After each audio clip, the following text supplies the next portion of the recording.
Hello, happy mother's day to all mommies, म्हणजे including मी आणि माझ्या मम्मीलासुद्धा, की मला तिच्या समोर असं सगळं बोलता नाही येत, म्हणून मी हा छोटासा व्हिडिओ करते की मम्मी हॅपी मदर्स डे.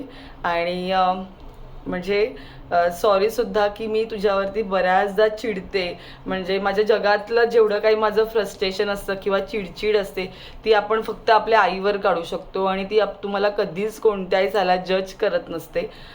माझ्यामध्ये जितकी स्ट्रेंथ आहे, जे काही माझे प्लस पॉईंट आहेत ते माझ्या आईकडून आलेले आहेत. म्हणजे कोणत्याही सिच्युएशनला थांबायचं नाही, घाबरायचं नाही, तिथून पुन्हा निघायचं. अगदी रडलो तरी पुन्हा त्याच्यातून बाहेर पडायचं, पुन्हा नवीन सुरुवात करायची. हे मी माझ्या आईकडून शिकले आणि मला हे सगळ्यांना सांगायला खूप छान वाटतंय.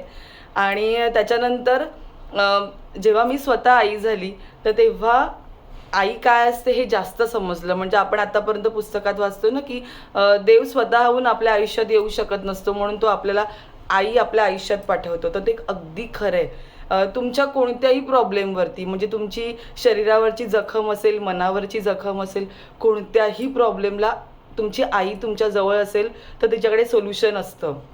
म्हणजे प्रॅक्टिकली कदाचित तिच्याकडे स्वतः ती काही सॉल्व करू शकत नसेल, पण तरी देखील ती तुम्हाला सोल्युशन देते. त्यावेळेला तुम्हाला ती हील करते, ती तुम्हाला शांत करते आणि हे फक्त आई करू शकते.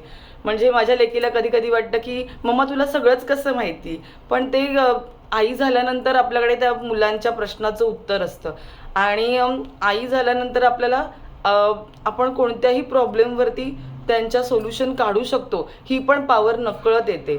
म्हणजे तुम्ही ॲज अ पर्सन तुम्ही कितीही घाबरट असाल किंवा तुम्हाला लोकांसमोर असं भडाभडा बोलता येत नसेल किंवा त्यांच्याशी भांडता येत नसेल किंवा एखाद्या गोष्टीच्या तुम्हाला तिकडे रिॲक्ट करता येत नसेल, पण जेव्हा तीच गोष्ट तुमच्या मुलाच्या बाबतीत घडते त्यावेळेला तुम्ही तिकडे आई म्हणून पटकन रिॲक्ट होता किंवा तुम्ही ती सिच्युएशन फेस करता आणि त्यावेळेला एखाद्या वॉरियरसारखं ती सिच्युएशन तुम्ही हँडल करता. तर ही जी पॉवर असते ही फक्त आईला मिळते. आणि आपण बऱ्याचदा असे कोट्स वेगवेगळे हल्ली सोशल मीडियावर वाचतो की जेव्हा आपण 9 महिने आई त्या एका वेगळ्या प्रोसेसमधून जाते. तर खरंच आहे की ती जी 9 महिन्याचा जो पिरियड असतो की त्यावेळेला नकळत तुमच्या शरीरामध्ये खूप छोटे छोटे बदल होत असतात हार्मोन्समुळे म्हणा. तर त्यामुळे तुमच्या शरीराचं आतून बाहेरून बरेच एखाद्या स्त्रीमध्ये फरक होत असतात. पण मग त्या स्त्रीच्या जेव्हा ती आई बनते तर त्यावेळेला ती तिची जी नाळ असते ती अजून त्या 9 महिन्याचा पिरियड जो असतो तो तिच्या त्या बाळासोबतचा अजून तिला जास्त मिळालेला असतो, त्याच्यामुळे ती नाळ अजून घट्ट होते. तर मी सांगेन. आणि जर तुम्ही पण माझ्यासारखं चुकून नकळत तुमच्या आईला दुखवत असाल तर तिला आज सॉरी म्हणा. आणि ते त्यांना ॲक्च्युली नको असतं तसं काही आपल्याकडून. म्हणजे ते सॉरी ऐकण्यात पण त्यांना काही इंटरेस्ट नसतो त्यांचं, कारण प्रेम आपल्यावरचं कधी कमीच होत नसतं. म्हणून ती जो आहे आपल्यासोबत ना, हेच सगळ्यात मोठं गिफ्ट आहे आपल्यासाठी. म्हणजे मी सांगेन की स्वामींना की सगळ्या मम्मींना तुम्ही छान ठेवा, आनंदात ठेवा. आणि मी आता पण सांगते की हॅपी. आणि अजून एक, मम्मी साडी नेसणारी असू दे किंवा ड्रेस घालणारी असू दे किंवा जीन्समधली मम्मी असू दे, तिला आजच्या काळात पदर नसतो असं आपण म्हणतो की पूर्वीच्या मम्मींना पदर असायचा तर त्यांना आपण जाऊन पटकन तिच्या पदरामध्ये आपण तोंड पुसायचो. तर जरी आजच्या मम्मीने जरी साडी जरी नाही नेसली, जीन्स जरी घालत असली, तरी ती तिच्या बाळांवरती तितकंच प्रेम करते. की म्हणजे मला असं नेहमी वाटतं की तुम्ही एकदा आई झालात ना तर तुम्ही आईच असता.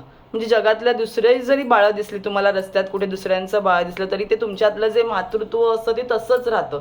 इतर मुलांसाठी पण तसंच राहतं. तर त्याच्यामुळे आई ही आई असते आणि आई खूप ग्रेट असते. म्हणजे जे पुस्तकातले कोट असतात ते खूप कमी असतात आईबद्दल बोलणारे असं मला वाटतं. पूर्वी वाटायचं लहान असताना की अरे हे खूप जास्त आहे, म्हणजे आई छान आहे, आई बरोबर आहे, आई खूप प्रेमळ असते, आई खूप माया करते वगैरे, सगळं खरं आहे. पण हे सगळं पुस्तकात जेवढं हे सगळं हे थोडंसं तरी ते एक्स्ट्रा त्याने लिहिलेलं असं वाटायचं. पण आता जेव्हा स्वतः आई होते तेव्हा कळतं की अरे हे फारच कमी आहे, आईसाठी हे खूपच कमी आहे. आणि वयाच्या कोणत्याही टप्प्यामध्ये तुम्हाला तुमची आई ही हवीच असते.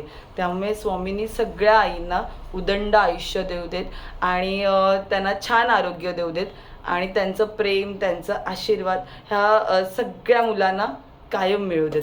So happy mother's day to all mommies. आणि आजचा दिवस तुम्ही तुमच्या आईसोबत छान सेलिब्रेट करा.